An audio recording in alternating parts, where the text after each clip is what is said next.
अबे ये क्यों नहीं लिख रहा कि साथ में संविधान की भी हत्या हो रही है? ये क्यों नहीं लिख रहा कि उत्तर प्रदेश पुलिस यहां पर फेल हो रही है? मुसलमानों को हमने सीधा कर दिया। कोई आफिया माफिया नहीं, अभी तो माफियाओं का माफिया, माफियाओं का माफिया इनकी पार्टी में लोकसभा का सदस्य है और घर पर ताला लगा हुआ है। आज मैं गया भी था, नाम लीजिए। मैं नाम ले रहा हूं। घर पर ताला लगा है और पुलिस ने बैरिकेड कर दिया उसको। बात समझ रहे हैं? और वो कुश्ती संघ का अध्यक्ष भी था। अब 10 तो महिला कुश्ती लड़ने वाली जिसने मेडल दिलाया हमारे देश को, वो धरने पर बैठी। देखिए, योगी आदित्यनाथ आज कर्नाटक पर चुनाव प्रचार पर गए थे। सबसे पहले देश को यह समझना होगा कि देश के राजनेता जो हैं वो कॉमन इशू को छोड़कर कॉमनल इशू को ज़्यादा हाईलाइट कर रहे हैं। और सिर्फ राजनेता नहीं, देश की मीडिया, देश के हद की बात अब मैं बता रहा हूँ, देश के उन स्वयं सेवी संगठन के लोग भी अब कॉमनल इशू पर ज़्यादा फोकस करते हैं।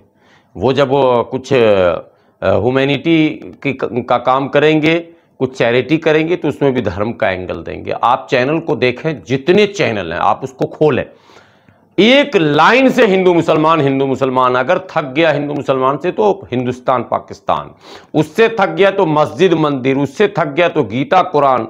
मतलब किसी भी कीमत पर आम लोगों के जो मसले हैं, आम लोगों के, वो हिंदू के भी हैं, मुसलमान के भी हैं, सिख के भी हैं, ईसाई के भी हैं, उन मसलों से इनका कोई लेना देना नहीं। उस पर बिल्कुल न डिबेट, न बहस, न स्टोरी।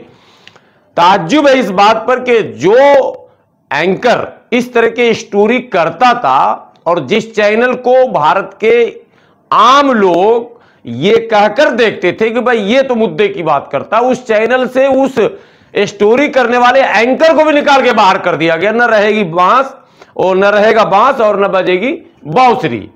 अब सवाल है कि मामला किसको आप कहेंगे कि मुजरिम कौन है? ये जो माहौल बन रहा है पूरे मुल्क में, इसका मुजरिम कौन है? यह भी एक महत्वपूर्ण सवाल है। इसका भी जवाब ढूंढा जाना चाहिए कि माहौल तो बना रहे नेता, माहौल तो बना रही है मीडिया, लेकिन इस माहौल के साथ इस रंग में जो रंग रहे हैं लोग, क्या वो इनोसेंट हैं? क्या वो निर्दोष हैं? क्या वो बेकसूर हैं? क्या उनकी कोई जिम्मेदारी नहीं? कहते हैं मीडिया धर्म करती है, कहते हैं नेता धर्म करता है, लेकिन साहब आप भी तो धर्म के नाम पर ही वोट देते हैं। लेकिन अतीक साहब के मौत के कुछ दिन बाद ही योगी जी कह रहे हैं इस तरीके की बात कि घर भी हमने निकाल दी। आप चलिए मान गए, आपको भी पत्रकार हैं। हाँ। और ये अलग बात है कि आप कैमरे के पीछे हैं, लेकिन अतीक साहब तो आपने कह दिया, ये बड़ी बात आपने कह दी। भारत में पहले पत्रकार आप हैं कि साहब लगाया, एक नेता जी लगाया, वो मुद्दा बना दिया। दूसरे नेता ने भी कुछ रिस्पेक्टेड वर्ड का इस्तेमाल किया, वो भी इशू बना दिया चैनल वालों ने। कोई एक कोर कसर छोड़ नहीं रहे लोग। सुनिए, पहले बात हो क्या रहा कि वोट की पॉलिटिक्स है। वोट की पॉलिटिक्स में ये नब्ज टटोला गया है 80 के दशक से लगातार कि वोट सबसे तेजी से जो है मोबिलाइज किस तरफ होता है, कौन सा इशू है जो वोट को होलसेल रेट में हमारी तरफ मैंने टर्न करेगा, कन्वर्ट करेगा। जब नब्ज टटोला तो आडवाणी निकले रथ लेकर पहले टटोलने। जब बीपी सिंह ने कहा मंडल कमीशन की बात की, यानी वो वर्ग जो मार्जिनलाइज सेक्शन है, वो वर्ग जो बिल्कुल हाशिए पर खड़ा है, उसको मुख्यधारा से जोड़ने के लिए वीपी मंडल के द्वारा गठित आयोग ने जो रिपोर्ट दिया था, जिसको कांग्रेस सरकार लागू नहीं कर रही थी, बीपी सिंह ने लागू कर दिया। 27% ओबीसी को आरक्षण मिलेगा। बस ये आरक्षण चूंकि उसके सामाजिक उत्थान की गारंटी देता था। अब ये बात धर्म की राजनीति करने वालों ने एक फार्मूला आजमाया कि देखते हैं सामाजिक उत्थान पर वोट मिलता है या धार्मिक उत्थान पर वोट मिलता है। और आडवाणी जी रथ लेकर निकले, मंडल को कमंडल से काउंटर किया और चल पड़े पूरे क्षेत्र में जय श्री राम का नारा लगाकर पूरे भारत में दंगा फसाद, मंदिर वहीं बनाएंगे, आधी रोटी खाएंगे, मर जाएंगे, कट जाएंगे। और वो किया भी सब काम उन्होंने कि अच्छा, आपके हिसाब से खत्म हुआ या नहीं बताइए। नहीं, जिन लोग अरे नहीं मंच से कह रहे हो कि माफिया, मैं आ रहा हूं वहां, मैं वहीं आ रहा हूं लौटाकर।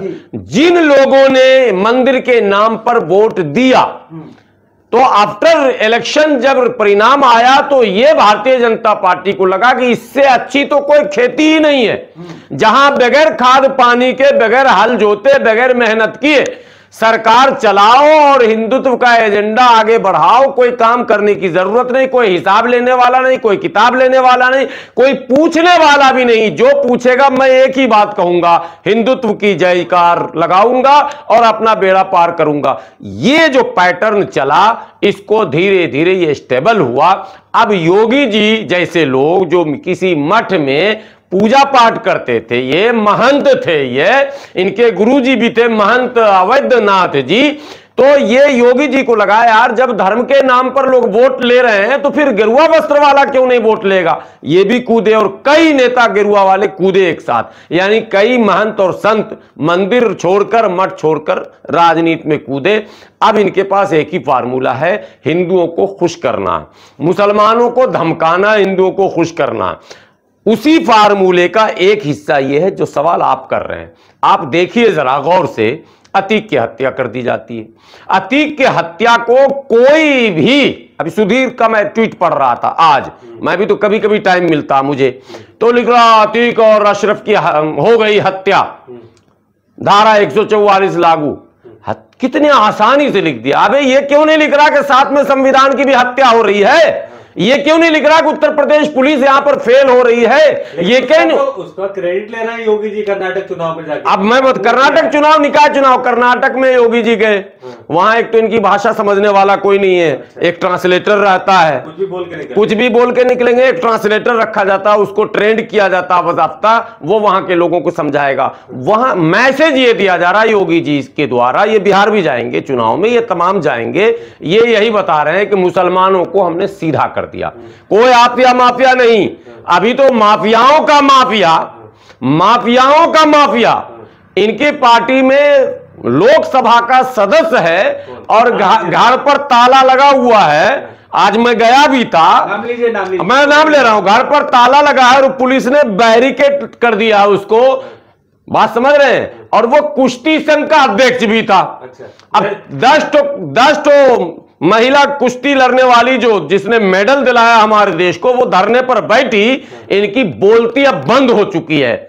बृजभूषण शरण सिंह की बात कर रहा हूं, इतने बड़े माफिया, इनके बेटे विधायक भाजपा से, किस उपलब्धि में बेटे को क्यों बनाया भाई? इनकी पत्नी भी जो है वो जिला पंचायत में चेयरमैन, पूरे खानदान को सेट कर दिया। टीवी पर आकर बोल रहे हैं एक बड़े चैनल में कि हमने अपने हाथों से सिर्फ एक मर्डर किया। माफिया नहीं है, 50 मुकदमे, माफिया नहीं। और देश के लोगों सुन लो, गूगल का भी जमाना है, मुगल चले गए, गूगल है अभी।